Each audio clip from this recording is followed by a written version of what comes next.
Good evening. Welcome to Lace. Hi, my name is Carol Stakinas. I'm the director here, and it's my pleasure to welcome you to the Paisley Underground listening party number 4. We've been doing, this is the 4th in a series of events where we have invited Josh Kun, who will be speaking in just a minute, to have different hosts come and talk about music and culture.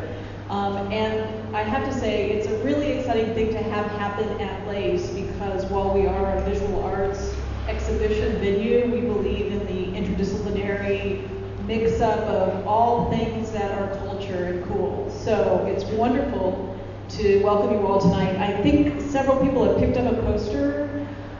This is our fall series that features the Paisley Underground on the top. There's also some other exhibitions and events that are coming up, so if you want to stay tuned, please grab a poster and also sign up on our mailing list.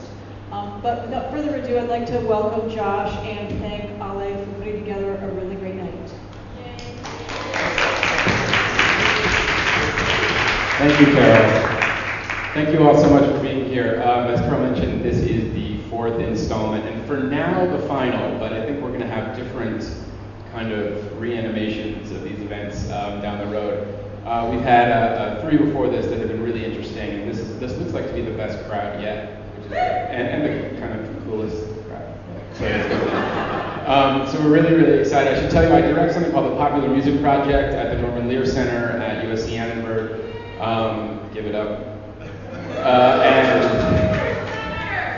they control the funds. And I'm really, really honored that we've been able to do this now for 2 years, and we're going to keep going. And it is a center that is, in a way, devoted, the Popular Music Project, I should say, devoted to creating a bridge between what happens on the campus of USC in terms of thinking about and listening to popular music and what happens in the city of Los Angeles. And the goal of the Popular Music Project has always been to create publics that do not exist and to bring together fans of music in LA with students of music on the campus, with critics and music critics in the city, with music scholars on the campus, and to really erase all of those lines and boundaries in between the two. And so you are all part of this experiment, and I'm really glad that you're here, and it's proof that it works, at least in this size, so thank you for coming.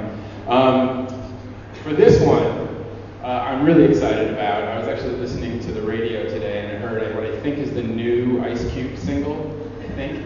And there's a line in it where he says, you heard this? Where he says, hell on earth is being stuck in the 80s.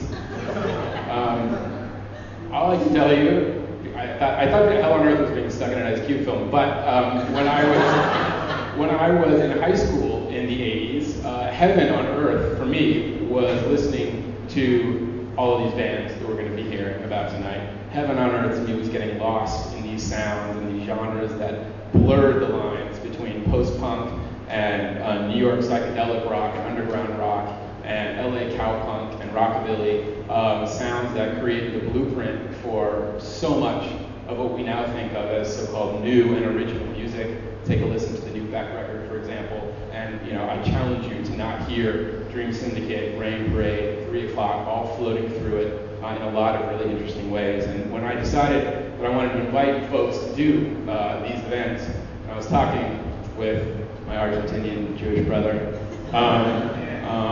who you're going to meet in a second, Alejandro Cohen.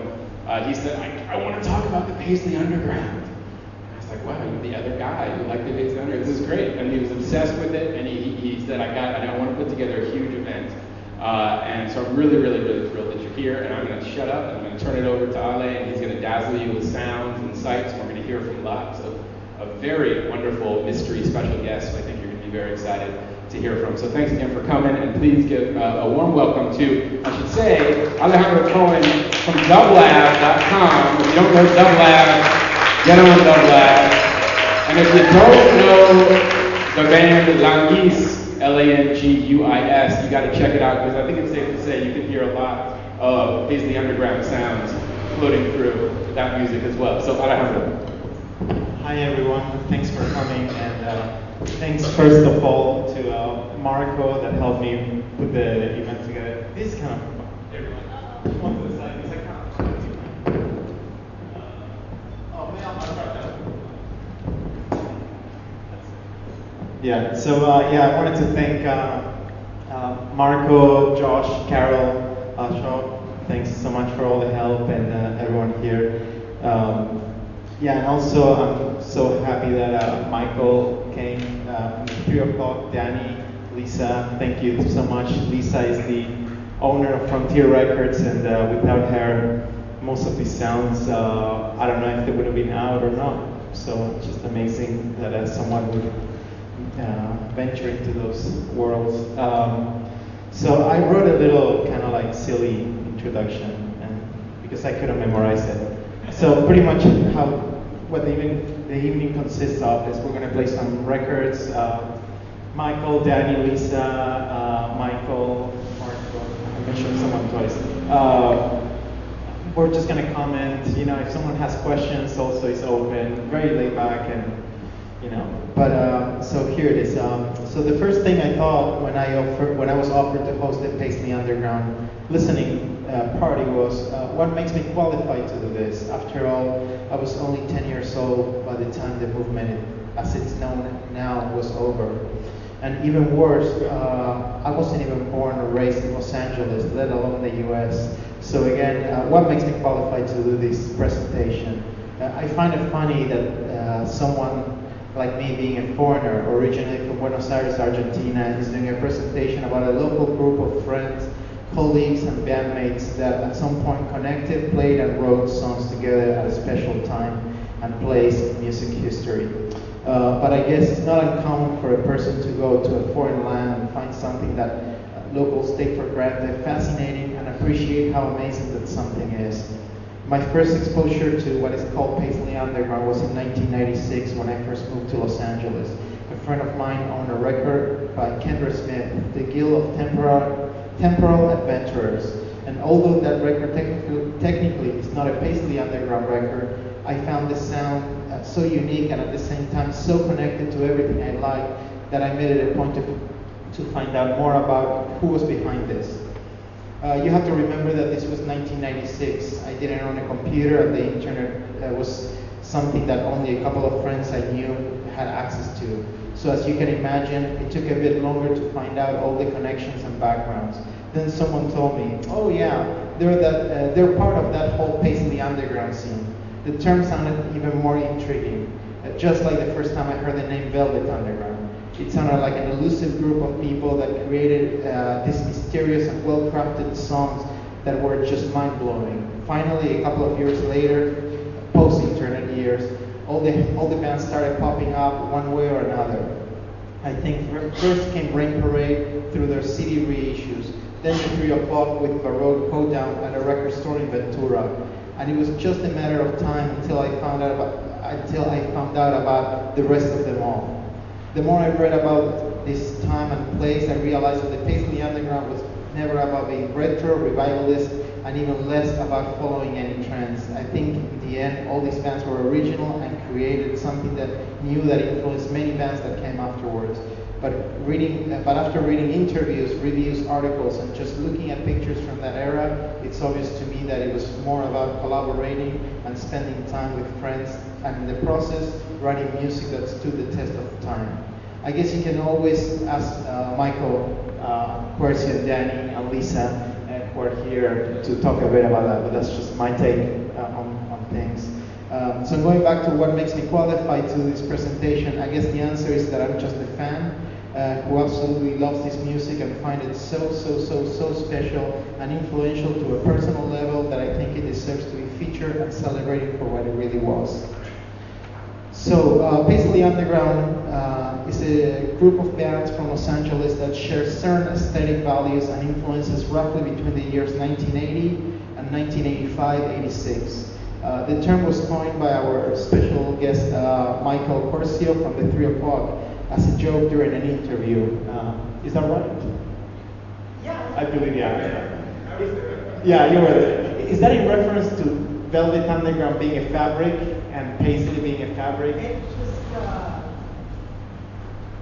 just happened, yeah. Exactly, yeah. I want to, try to. Well, because I used to wear, when I was in the Salvation Army, I used to wear, I was rumored to have a garage full of Paisley shirts that I would find at the thrift store. And I think I only had maybe 3 or 4 or 5. and so this is and we were all into the last 60s bands.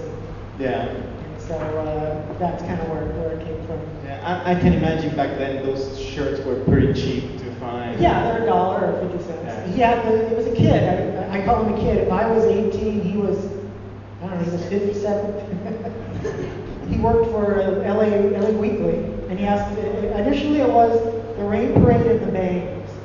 First I met the Bangs when I was still in a group called the Salvation Army. Yeah. And I thought that they really sounded like the Mamas and the Papas, and their harmonies. And so I got them a show, and from what they told me, this was their first show in a club with a group headlining called Social Distortion. Oh, yeah. And then us, and then they played. And from there we became friends. Yeah. And then the group called the Rain Parade, we met them because I heard their single called What She's Done to Your Mind, Yeah. which was also brilliant. Yeah. And so I had to meet them. It turns out that it was all very incestuous because Sue had gone out with the guy in the Rain Parade, and they all knew each other, and then so I met them through them. And so we started doing shows together and hanging out, and that's where this guy asked us, what do you call this? And Start from there. Start from there. Yeah. Wow. So, I'm the only witness that was there the day. Yeah. Well, so where was I? Yeah, so from, yeah, among others, they were heavily influenced, and again, you guys can absolutely, say, obviously you know better than me, but this is my take on things. So, yeah, among others, they were heavily influenced by the whole West Coast psychedelic scene of the 60s, like the Beach Boys, the Byrds, Love, and I don't know this for a fact, but I assume also more obscure bands like the Millennium, West Coast pop art experimental band, and the Beatles. I don't know if you ever heard of them, but yeah, but those obscure bands, I assume I can hear them in your music, so it's just an assumption. And another big influence you could hear in all these bands was the Velvet Underground, and from there it goes to punk and post-punk, and also power pop bands or bands like the Soft Boys. Not only from New York and the UK, but also from Los Angeles. Actually, some members from LA punk bands would later join or form bands that were part of the Paisley underground scene. I think you, Danny, were part of the Weirdos for. Yeah, I played on a Weirdos record, and I was in an LA band called The Quick that was sort of pre-punk, actually. Okay. Yeah. So there you go. Yeah. Makes me extremely old. So the line sometimes can be blurry where one ends and the other one begins. During this period, there was a group of bands that were central to the Paisley underground genre, movement, or scene, however you want to call it. Those bands were the Rain Parade, the 3 O'Clock, the Dream Syndicate, the bands that later would go on to become the Bangles, Green and Red, the Long Riders, to some also Opal, and 2 collaborative projects, one called Rainy Day and the other one called Danny and Dusty. There were also bands that were on the fringe of the movement, even geographically, considering many of them came from Davis, California. Some of those are True West, The Things, Thin White Rope, Game Theory, Wednesday Week, Untold Fables, and The Last, among others. The central bands of the movement went on to achieve relative commercial success, and actually, as you know, the Bangles went on to become huge. But regardless of the amount of records they sold, the amount of fans that went to their shows, and how much press or airplay their records received, their critical acclaim was always there for all of them. During this period, the music coming out of these bands was new and futuristic in a sense, modern, and yet it contained a resemblance to classic songs from the past without being in the shadows of them. As I mentioned before, the bands that were part of Paisley underground movement had a big influence on bands that came afterwards, such as R.E.M., the Stone Roses, Big Man Pow, which is Alan McGee from Curated Records, and many of the alternative bands that are called alternative bands that came afterwards. I can get lost in theorizing forever indie guitar rock and the sounds that came from here, went there, and so on, but I don't know much about all those currents, and I don't think it's that important, at least to me. What I do find important and fascinating is that after all these years, any kid that is getting into music that is outside of mainstream culture, at some point, inevitably, she or he will come across these sounds, these songs, and these records, just like it happened to me. All these bands became stepping stones to what we listen to today, and are as relevant today as they were 25 years ago. So I hope I hope it was somewhat, I don't know. Yeah. So I think I'll play Josh. I think I'll play. No, lights on, you mean? Oh yeah, I'll turn them on in a minute. Yeah. So I think we'll move to the next song, to the first song. I'm gonna play As Real by the 3 o'clock. Initially, I emailed Danny and mentioning what was the secret of that drum beat at the beginning, but maybe you can talk about it now. Well, I think there's no secret. I know, it's just. I mean, what's that? The tone.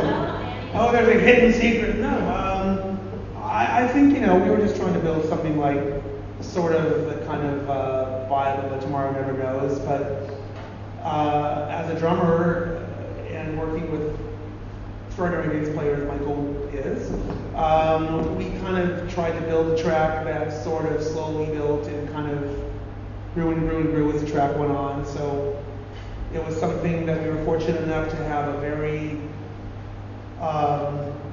extremely great situation where we paid for the record to be made, and I'd had an older tie with Earl Banky, who I'd worked with in the Quick, and he produced our record, and we sort of had a setup that made it very kind of a fairly open amount of time till we could finish the song. So we sort of, on our first 2 records, we got to kind of play as we went along, and there's lots of weird things that went on in the track. I think I played organ at the end, and but the drum beat is kind of, it's influenced by Ringo. That's a big secret. Can't figure that one out. Was that by Paul actually? No. Was that Paul actually a comedian? No, Michael would bring in a song. No, I'm saying like Paul McCartney came up with a beat idea. Well, I don't know. Oh, okay. Let's hope it's Ringo. That's what I read somewhere. Come on, we got to be pro Ringo. It was written in a garage in Panorama City. Very true. We had to drive all the way from Carson to Panorama City, and we rehearsed every day.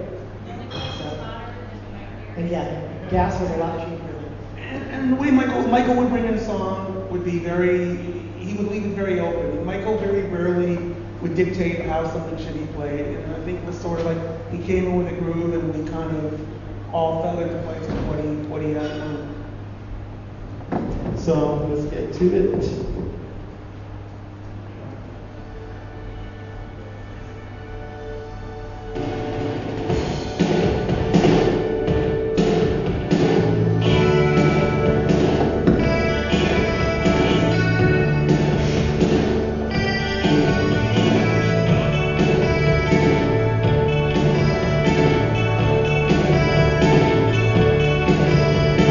Try to figure out why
So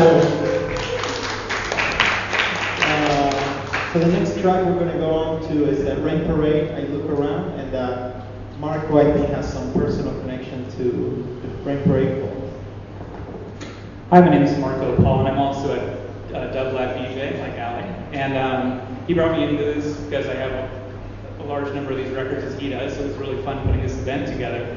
And I have, I guess I'd say, two connections to the Paisley Underground. The first one was for me in between junior high and high school. I was kind of getting tired of some of my friends at the time and starting to play music more and collect music more. And so the friends I gravitated towards were, of course, musicians, and they were really into the Paisley Underground at the time. So I was really intrigued by the clothing they wore, and then, of course, by these great bands they were into. So that was really an exciting time for me in discovering a lot of these great bands that were something that was new at the time and fresh, but also had some really great elements from bands from the past. And then I had the fortune years later of befriending Will Glenn, who was a member of Rain Parade and Opal and eventually Mazzy Star. And he taught me a lot about engineering and producing. We played in a band together with another member of the Rain Parade, and we also produced a couple bands together. So I'm definitely indebted to Will to all of my musical endeavors since then. And with that, let's play something from the Rain Parade. Go on? Yeah.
So yeah, that was I Look Around, and the next one is Salvation Army, which went on to be reissued before the 3 o'clock.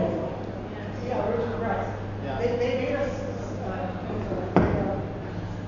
made us cease and desist from using the name. The lawyer from the Salvation Army apparently followed. We had a little punk band. We used to play around. I think he came to 8 shows before he was finally able to get backstage to serve us the. I mean, what does that cost to have a lawyer on retainer for like these following some teenagers around. But he finally, and then I said, "You can't own a name." And he looked at me and I went, "Yes, you can." Anyway, and this track is from our album featuring Troy Howell on the drums. Is here? Troy? Stand up, Troy. Oh. I didn't know you were coming back. So, yeah, can I ask you something? It's funny, in every record, or at least the Salvation Army and Baroque Hold Down, you guys put this side and that side on the credit. Is something important? Oh, just messing around. Why do we have Mark Van Buren? No A side or B side. Yeah. Who's this now? Whatever. Okay, yeah, so I'll go with that song. Right?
Okay, the next song we're going to play is by the Dream Syndicate, and it's from their album, their only full-length album in this incarnation called Days of Wine and Roses. And this is a really great record. It's very influential, I think, on a lot of other bands. And a lot of these songs, or not a lot, but a few of these songs are definitely covered by bands even in recent years. And, and Steve Wynn was the lead songwriter in this band, and also featured Kendra Smith, who went on to Opal, and her own solo work. Anything you guys want to chime in about the Dream Syndicate? Carl Percoda, the guitar player, was really mean to me. He was just a really mean person, but he had really good hair. And I always like him, so I always admired his hair. And they told me, you got to listen to Dream Syndicate, because this is when I first didn't know everybody and we were trying to meet. They were really far out. And I went and saw them, and I thought that they were really great. I was in San Pedro, they played the Dancing Waters. We did a Northern California tour with them, where we sort of swapped cars and we actually bonded. We were doing the Paisley Underground thing. We were actually bonding. We actually, and it was we played like Sacramento and Davis and San Francisco, and I think it was us and True West, 3 bands. That was when we broke into a meat locker and stole all these ribs, and a lot of ribs. It was like China Wagon. It was China Wagon, and we had coins that were good for something. And the road crew, I think, were the only people that ate the ribs, but we stole a lot of them. That's my only story. One of the few perks on that tour, I'm guessing. What's that? One of the few perks on that tour, I'm guessing. It was, well, yes, it was a very big perk. Oh, they got to hear about Catalina Island. Yeah, Catalina Island. The Dream Syndicate, the Rain Parade, us, and about 25 other people all got onto a boat and went out to Catalina Island and stayed for 3 days and camped out. And So yeah, actually, I was reading about that in an article, and there's Steve Wynn gives a recollection of that trip. He felt like him and I had a long walk down the beach together and we got to know each other. he told me that he felt that was such a crucial moment where everything kind of came together during the trip. Everyone had a great time. And we had a great time, and that's where a couple of people hooked up and started dating and whatnot, and it became more kind of togetherness thing, and Yeah. we had a good time together all of us. Was that the first, after the trip, was it more like a, you know, when it's sort of a scene forms of people working music together, it's really informal, you kind of realize what was going on kind of once it's over. But in this case, after the trip, maybe was that a turning point when you're like, oh yeah, we're really kind of all together on something? Yeah, we thought that we had a little scene going. Yeah. We had a little scene going, you know, and then bands started joining it. Yeah. And it was like, then there was a band called the Long Riders that just kind of started up, and they joined it, and then Green on Red Yeah. came in, and that's when it started building like a big snowball. Yeah. And then they were writing. The thing is, they started writing about it in European magazines, and it was just so funny that this little thing that's happening in LA, and this little comment you make at a Denny's on Sunset, you know, and all of a sudden, you know, the NME is, and you're like, yeah, it's weird how things happen like that. Okay. Play the song! Yes. What am I doing? CD. Wow, heckling just like the old days.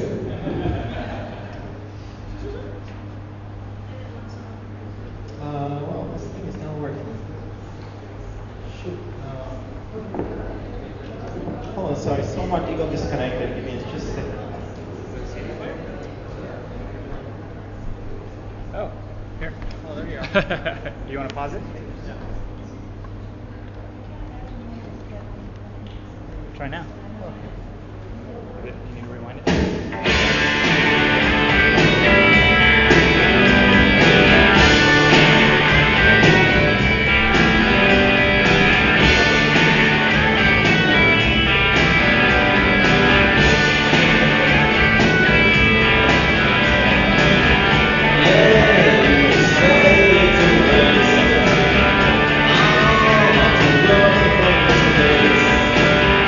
Yeah.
So yeah, the next song is by Opal, which is a project that came right after Dream Syndicate.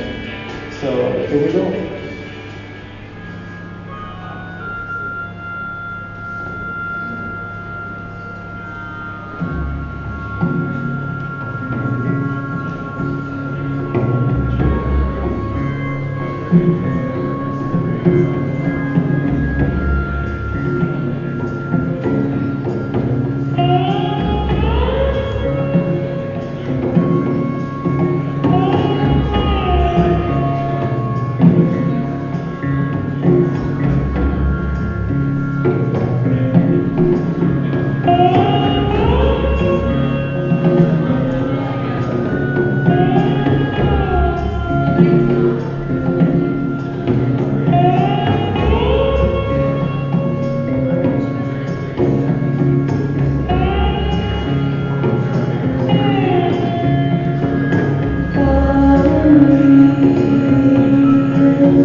Yeah, the next song is by the Bangles, and yeah, I don't know if anyone have heard of the band, the Real World, and this is from their first EP, and you guys were pretty close to them, some good friends, yeah. Yeah, this is just an incredible track, and it's actually from this amazing song, The Children of Nuggets, and it's a great compilation of just bands that were influenced by psychedelia, 60s music and punk at the same time. I mean, it would be something similar to what happened here in Los Angeles and all over the world. So it's a great comp to have. So yeah, here we go.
Yes, I like that.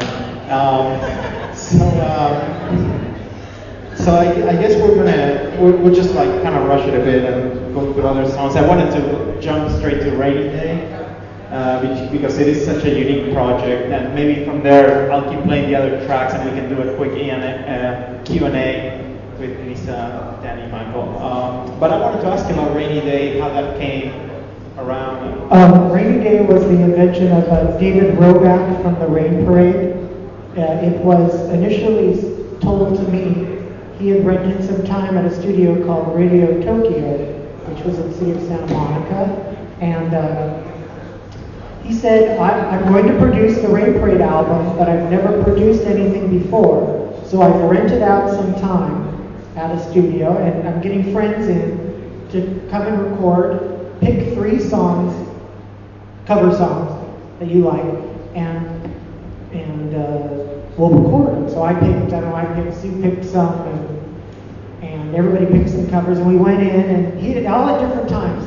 The Dream Syndicate guys would be walking out, I'd be walking in and do my stuff, and then it was great. And he learned how to, and then maybe 4 months later, I get this record.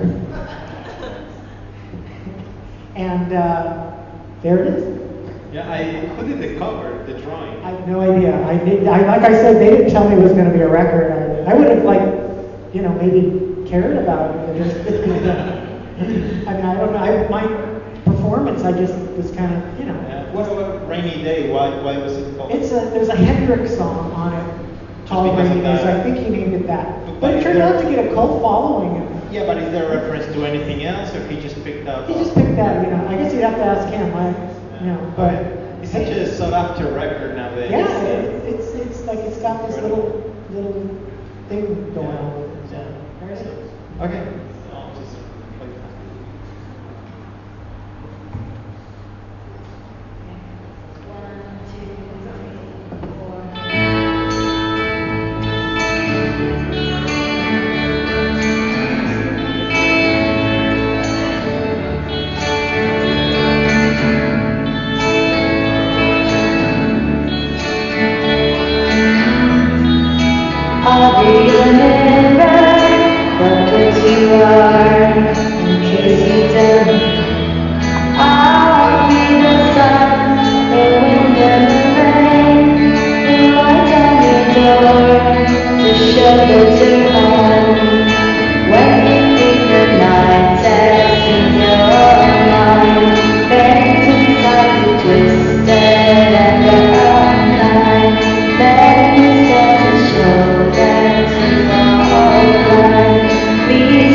version of Sleep Jumpy.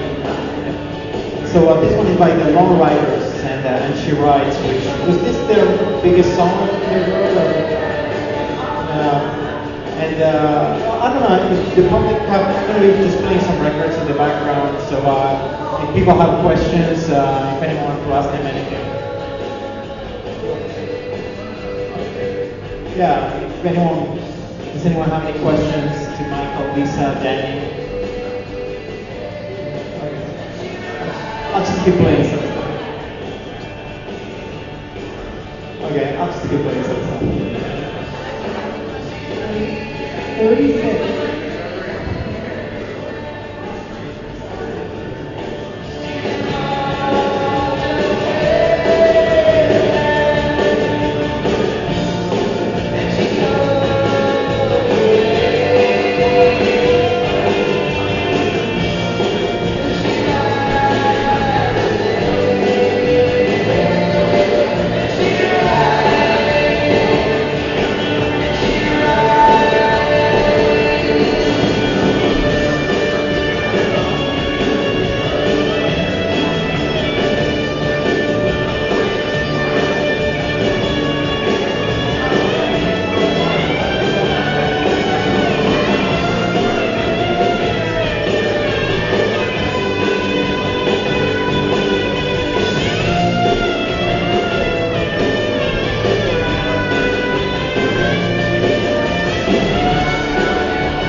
Please give a warm round of applause for Alejandro Cohen, the Paisley Underground All-Stars.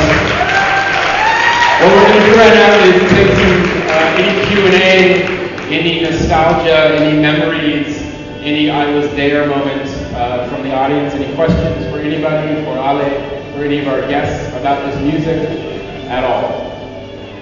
Yes, sir. Shout it out. Yes. Some of these bands were really into some obscure music. I mean, it was pretty hard to find. There wasn't many reissues back then. And I'd just like to propose to anybody on the panel, like, how did you find out about that music from the past that was so esoteric that really hurt? As far as I go, there was this gentleman right here. I was just a geeky record collector, and I was older than everybody in the band. I still am a geeky record collector. Except I have a nice record room now. So yeah, I mean, it was sort of like he would go on the road, and I would make like a ton of mixtapes of just various things. And I know there was some things that certainly, in our case, you know, Michael was definitely the British band Kaleidoscope. The American band Kaleidoscope, I know, was a very heavy influence on Michael, and I think And So We Run is sort of written after hearing Fairfield Park was Born Over a Thing. But yeah, so it was sort of like, just kind of unpeeling the apple and being a spoiled child and convincing my parents to let me buy records when I went to England when I was a kid. And I know for me as a fan, like finding a lot of those bands was going to places like Record Surplus, which is still open on Pico Boulevard in West LA, and Rhino Records in their original location over south of Westwood. Because you could find a lot of great obscure stuff there, and half of it was just, what is this that they're playing? And you would just find some great fun that way. And there's a lot of the bands that influence these guys too, I'm sure. I know, ask Carl.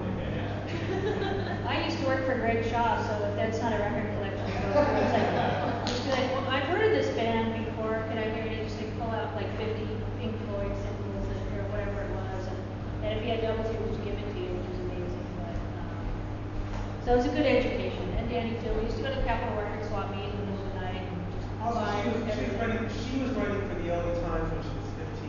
That's the truth. That's right. And I got fired. That's right there. I got fired for flipping off to Robert Ober.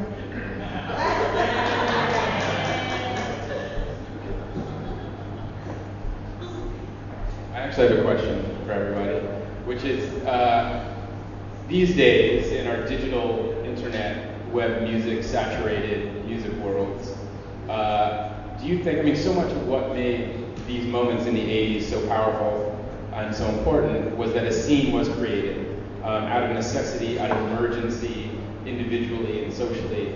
And now I'm just wondering, what are your thoughts on kind of the fake scenes in the age of the internet? Is it as important to have a scene as it was then, a kind of actual social gathering versus, let's say, creating playlists and sharing songs, bedroom to bedroom, that kind of thing? Is this something that you guys think about much? That are scenes possible anymore in the same way they were? I still work in the music business, and I certainly think so. I don't necessarily know if it's vital to your existence, but I think in any time, in any era, I don't care if it was Benny Goodman, people were friends with other people in other bands, and so I think no matter what, if you're Arctic Monkeys, you're friends with the band The Rascals, and then you make this side project. I think a lot of that stuff comes from just musicians who hang out with other musicians, and I don't know if it necessarily matters if it's got a name to it. I think a name might be a convenient to have, but I think friendships definitely go far, and they might go farther than even having the scene name today. But I hope to believe it still exists. I still want to hear something I like. But do you think it's interesting if you have 1 million hits on MySpace as opposed to going to see something in a club and there's other bands that play with them?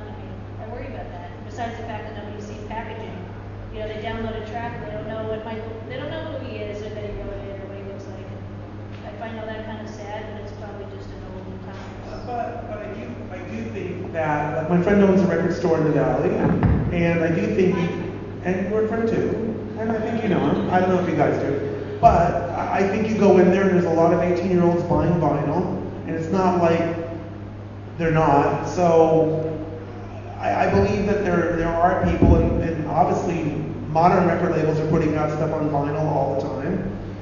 So I'm hoping that people that want to care about that are going the extra distance to want to know, like, who wrote what, who did the artwork on Rainy Day, or why are there lyrics in here.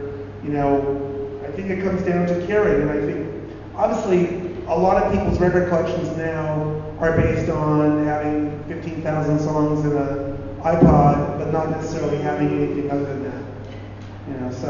But I kind of feel like cross both sides. There's just so many more groups now. It's back when all this stuff was happening, we were, there was hardcore punk bands that had their thing going. There were still the skinny tie, new wave, knack kind of holdouts that were doing that thing, and that was kind of nerdy by that time, by the early 80s, and then there was this little thing, so it just kind of happened like that. So we just kind of thought we were cooler than everyone else because we were doing this little thing here, and I don't know, it's just so much more now than then. I don't know. So. I kind of have a follow-up question to that, you guys. Based on what Michael said, I was wondering, at a time then when New Wave was really thriving and you had a huge punk scene, SST, and all the bands coming up, was it hard to book shows at the outset? What was it like for you guys trying to break into the music scene at that time with what was going on? I mean, you could cross bands. Like I said, the Bangles opened up for Social Distortion.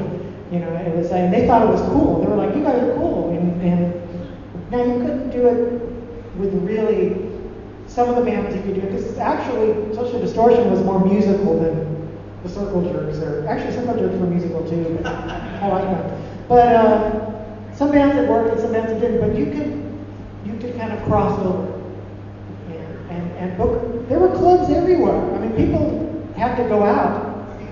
You know, every night, any night of the week, there was a line somewhere. We were playing, like, I remember we played like some mod rally in like Orange, and like literally they used a broomstick as a mic stand. It was like 800 kids, the place is packed. And then there was another one we did down there where it was like, we had to walk into like a freezer because it was like about 125 degrees. It was more about like, there were these scenes where just come and play for us, we'll pay you money to show up. And it wasn't like, they didn't really have a proper PA, but you were just going. And so there was, I think it was easier. When I first got involved, and Michael said, you have more experience than me, I immediately started telling them gigs we shouldn't do. So I crossed off a bunch of gigs that I thought were bad, and I tried to go for the high ticket items. You know, got us really far. What about the roller skating rink in Fullerton? Roller skating rink, we played a roller skating rink in Fullerton where we were about 25 feet in the air. Yeah. The opening band was the Middle Class, wasn't it? I believe so. Yeah. Oh, when they was on the Joy Division. Yeah. What about Party Roller Skating? What's that? Party Roller Skating? You know, if I could get to my date books, I could tell you. The stage was like up, really like. We have photos, though. There are photos that exist. It's really bizarre. Is there more than one roller rink? I'm saying it was a Billy Marty one. That sounds good. What were the shows you didn't want to do? They crossed off your list. I don't remember. I just kind of came in and said, we're not doing them because I thought they were crappy. Like we did this TV show called MB3, and they called my parents' house, and they said, we want you to come and play, you know, in this TV show, do a couple songs. And they said, we're going to pay you $500. And I said, hold on. And I put the phone to my chest, and I came back and I said, we'll do it. You know, like that was my big managerial move when we didn't have a manager. You know, like, yeah, we got to meet Richard Blade, which was big. So can I ask you, this is a question that about the 3 o'clock in a later era, we're talking more towards the past the mid-80s, and about the record, I was telling you a minute ago that my favorite 3 o'clock record is Ever After. And how did it work out with Ian Browdy? Ian Browdy produced a record. Yes, and he's one of my favorite producers of all times, and also he plays in the Lightning Seeds, or it's the main guy before that, Care, Big in Japan, and a bunch of other number of. So I wanted to see what's the connection. I wanted Ian to produce Arrive Without Traveling, and Iris said no. And they said Mike Hedges, and we listened to like Susie and the Banshees records, the Cure records, and we thought his production was really good. And the Banshees were sort of being the production was pretty kind of fantastic at that moment. And we got to record in the same studio. We got to fly to Germany. It was cheaper to fly to Germany than to stay in LA. And I remember sitting down in the drum kit for Arrive Without Traveling, and it had Budgie from the Banshees tuning, which was very high.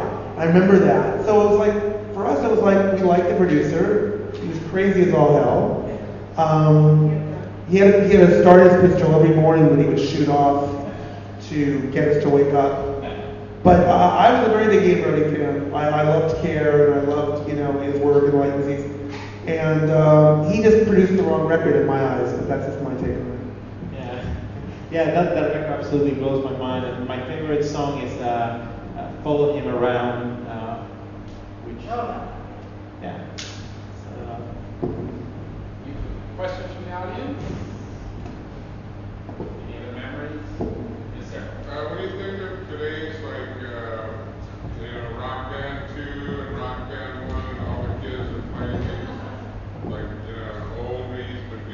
I think it's awesome.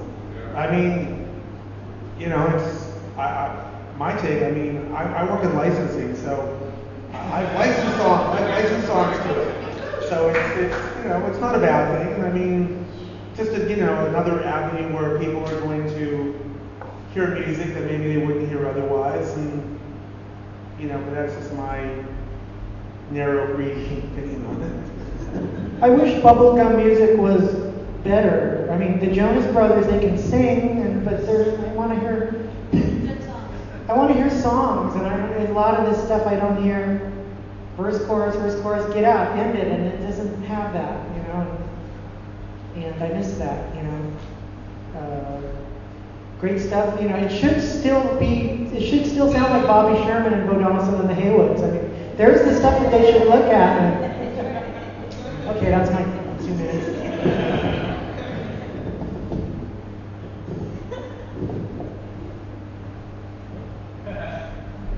So I think what we're going to do now is Alejandro is going to crank up some tunes. Yeah. And you're all welcome to hang out, grab some drinks. I want to make sure you all know that those tables along the wall, we've got an incredible LP collection. We've got memorabilia stuff, some books, some take-home party favors that some of you already have, but if you haven't picked up the info cards that Ale put together. Yeah, I did a humble, real info card on the basics of Paisley Underground, essential bands and related projects.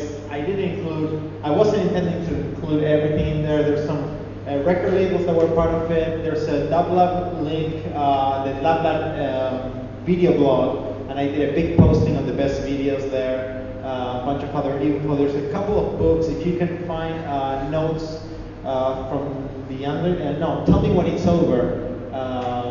Notes from the Paisley Underground. That's a great book. You should get that. And one more thing, I wanted to thank also Danny Holloway. Thanks so much. He helped me put. Yeah, he's the man. Yeah, so it was such a great concept. I was giving him a ride and saying, yeah, I'm doing this thing on Paisley Underground. Oh, I know Danny and Lisa and all that. So it all came together. You had the first punk rock store in Holloway. Oh. So I've been more since then, and the doors on the stage are being all.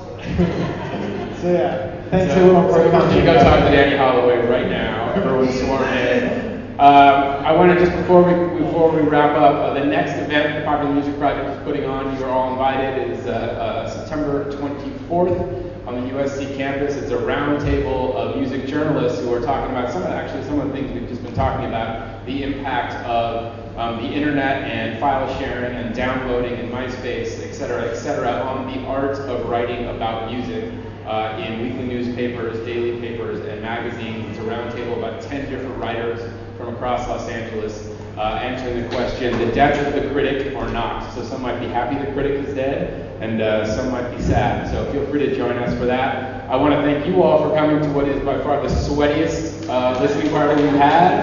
So thank you. And to everybody up here, to Ale and all of our special guests. Thank you very much.